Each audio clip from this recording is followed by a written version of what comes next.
تو وہ ہے نا مزہ، کتنی آزمائش آ گئی، اس وقت بندہ پھر اللہ پاک کی راہ میں دے، پھر اللہ کہتا ہے میں نے بندے پر آزمائش نازل کی ہے، اب بندہ بڑھ بڑھ کر دے رہا ہے، پھر اب دونوں جہاں میں اسے خوش کر دیتا ہے، دونوں جہاں میں اس سے راضی ہو جاتا ہے۔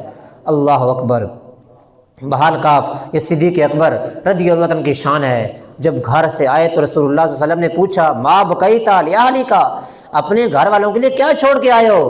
تو بکر صدیق رضی اللہ تعالیٰ عنہ کی یا رسول اللہ صلی اللہ علیہ وسلم نے اپنے گھر کے لیے اللہ اور اس کا رسول چھوڑ کے آ گیا ہوں، ہم تو 2.5% زکوٰۃ دینے پر بھی راضی نہیں ہیں، ہم تو زکوٰۃ دے کر بھی راضی نہیں ہیں، ہم کہتے ہیں فلاں کو 10 دے دیے، فلاں کو 20، فلاں کو 30، زکوٰۃ پوری کیسے؟ زکوٰۃ پوری نہیں ہوتی، پتہ بھی نہیں وہ غریب ہے یا نہیں، وہ شریف فقیر ہے بھی یا نہیں۔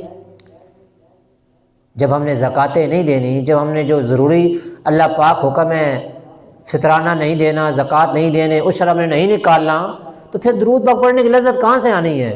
پھر نماز پڑھنے کا مزہ کہاں سے آنا ہے؟ پھر ذکر اللہ کرنے کا مزہ کہاں سے آنا ہے؟ پھر کچھ بھی نہیں آنا، فرائض ہی پورے نہیں کر رہے، یہ تو باتیں ہیں۔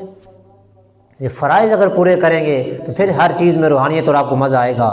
پروانے کو چراغ، بلبل کو پھول بس، پروانے کو چراغ، بلبل کو پھول بس، صدیق کے لیے خدا کا رسول بس، رضی اللہ تعالیٰ عنہ۔